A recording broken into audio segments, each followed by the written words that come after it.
आलू पराठा बनवण्यासाठी आपण गव्हाचं पीठ भिजवूया। यासाठी मी 2 कप गव्हाचं पीठ घेत आहे।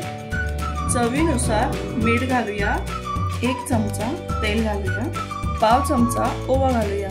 सर्व व्यवस्थित मिक्स करू। थोडं थोडं पाणी मिक्स करत आपण पिठाचा मऊ गोळा मळून घेऊया। हा गोळा जास्त घट्ट मळायचा नाही, नाहीतर पराठ्याचं जे आपण स्टफिंग भरतो ते पराठ्यामधून बाहेर येतं। म्हणून मऊ असा थोडासा सैलसर असा गोळा आपण मळूया। 1 चमचा तूप घालूया, याला व्यवस्थित मिक्स करू। 15 मिनिट आपण गव्हाच्या पिठाचा गोळा हा झाकून ठेवूया। तोपर्यंत आपण आलू पराठ्यामध्ये जे बटाट्याचं स्टफिंग घालायचं आहे ते बनवून घेऊया। गव्हाच्या पिठाचा आलू पराठा करण्यासाठी आपण 6 ते 7 हिरव्या मिरच्या घेतलेल्या आहेत। 10 ते 15 लसूण पाकळ्या घ्यायच्या। याचं आपण मिक्सरमध्ये बारीक वाटण करून घेऊया। आलू पराठामध्ये भरण्यासाठी बटाट्याची भाजी बनवूया। 1 पळी तेल घालूया। गॅसची फ्लेम मीडियमवर ठेवलेली आहे। तेल तापलं की पाव चमचा जिरं घालूया। जिरं फुललं की यामध्ये लसूण मिरची मिक्सरमध्ये बारीक वाटलेली आहे ती घालूया।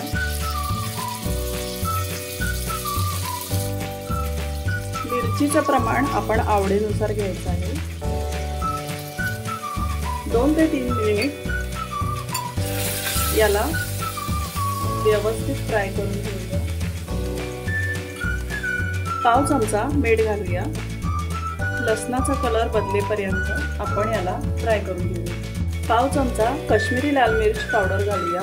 हे ऑप्शनल आहे, यामुळे स्टफिंगला छान कलर येतो। काश्मीरी लाल मिर्च पावडर तिखट नसते। अर्धा किलो उकडलेला बटाटा सोलून खिसून घेतलेला आहे, आपण हा यामध्ये घालूया। सर्व व्यवस्थित मिक्स करूया। बटाटा खिसल्यामुळे पराठा लाटताना व्यवस्थित लाटला जातो। आपल्या आवडीनुसार लहान मोठा पिठाचा गोळा घेऊया। खूप सॉफ्ट पीठ मळलं गेलेलं आहे, अजिबात घट्ट मळायचं नाहीये। याला आपण पिठात घोळून घेऊया। ह्याची अशी पारी बनवूया। यामध्ये आपण बटाट्याचं स्टफिंग भरून घेऊया।